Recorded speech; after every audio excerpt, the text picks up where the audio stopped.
Chapitre 30. Du bon et du mauvais. Dès que je fus dans le domaine de Pan, je relevai ma jupe pour examiner la marque sur ma cuisse. J'eus d'abord un coup au cœur. Elle avait tout de la pleine lune. Cependant, je ne sentais en moi aucune différence, et en y regardant mieux, je constatai que la marque n'était pas encore complètement ronde. Il y restait un espoir. Je finis par trouver Pan, dans son habit de feuilles et d'écorce, jouant de la flûte assise sur une souche, comme lors de notre dernière rencontre. Tous les dangers que j'avais affrontés dans l'obscur ne me semblaient plus qu'un lointain cauchemar. Pan était le même garçon au visage avenant, dont seules les oreilles pointues et les ongles de pied recourbés révélaient qu'il n'était pas humain.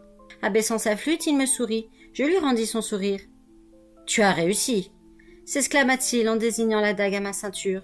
« J'ai trouvé l'arme que je cherchais, mais je crains d'être en retard. J'ignore combien de jours ont passé sur Terre. A-t-on déjà célébré Halloween ?» Nous sommes le 30 septembre. Il reste un mois avant Halloween.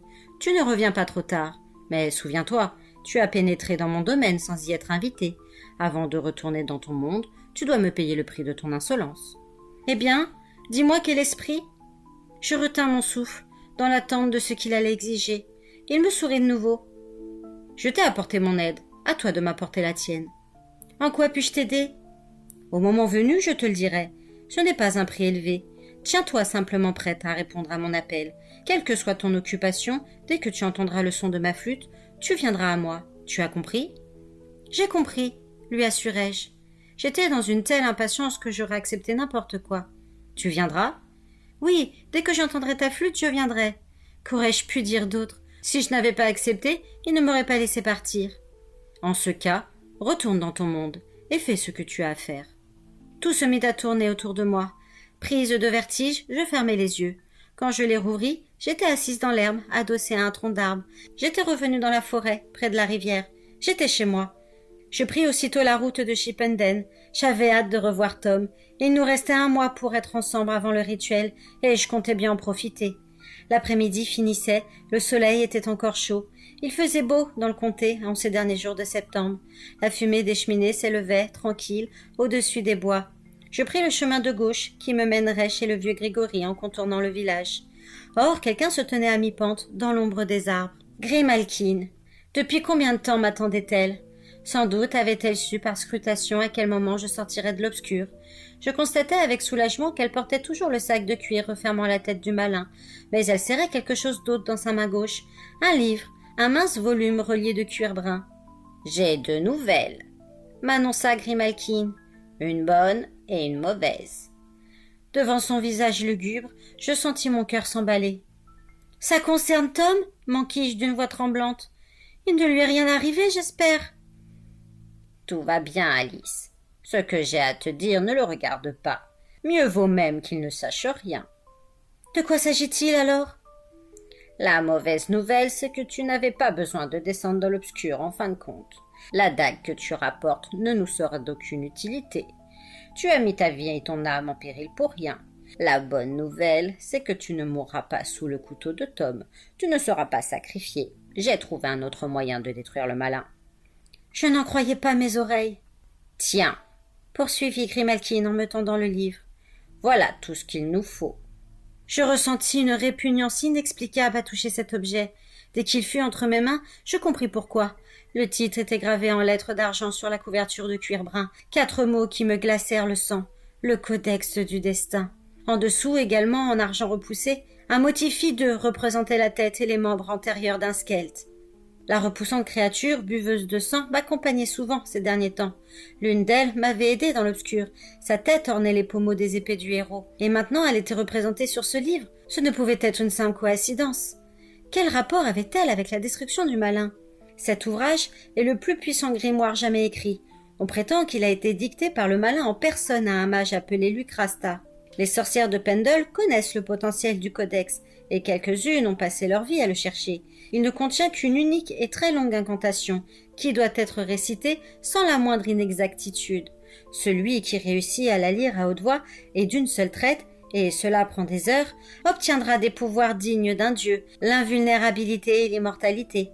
Le seul problème, c'est qu'en donner une lecture parfaite est impossible. Tous ceux qui ont tenté de le faire sont morts, Lucrasta compris.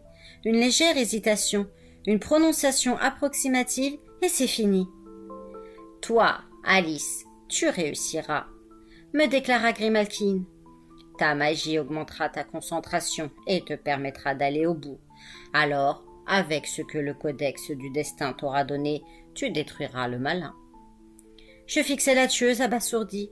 Je ne mettais pas sa parole en doute. Le pouvoir du livre et mes propres forces magiques suffiraient à accomplir la tâche. Mais à quel prix pour moi? Au bout du compte, ne valait-il pas mieux que je sois sacrifiée? Ce que Grimalkin me révéla alors m'obligea à mettre de côté mes propres préoccupations. Je dois également t'annoncer l'approche d'un nouveau danger, reprit-elle.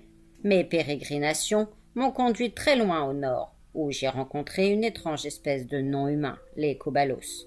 Leurs mages sont redoutables. Ils manient une magie très particulière qui, tôt ou tard, menacera le comté. Ils possèdent l'art de créer des êtres monstrueux, et ils réduisent les humains en esclavage, car ils n'ont pas de femelles. Pas de femelles? Comment ça? Ils ont exterminé les leurs, il y a des années de cela, précisa Grimalkin. Je crains qu'ils ne franchissent bientôt les frontières de leur territoire pour se lancer dans une guerre qui aurait les pires conséquences pour l'humanité. Les hommes et les garçons seraient massacrés, les filles et les femmes capturées.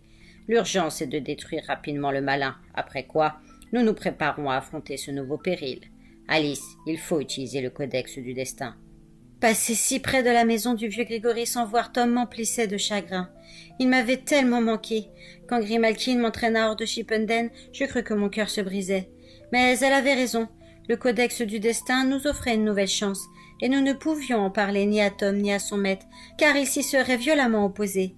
Ma magie me donnera la concentration nécessaire pour mener à bien l'interminable déclamation de la formule, je n'en doute pas. Alors, grâce au pouvoir que j'aurai acquis, je détruirai le malin. Pour moi, cependant, les conséquences seraient terribles. La marque sur ma peau deviendrait une lune noire, ronde et pleine. J'appartiendrais à l'obscur pour toujours. Je deviendrais une créature sans conscience, sans compassion, dépourvue de tout sentiment humain. Telle est la voie sur laquelle je m'engage, et c'est un sacrifice bien plus douloureux que de mourir de la main de Tom Ward. J'habite désormais avec Grimalkin une maison en ruine, non loin de celle de l'épouvanteur.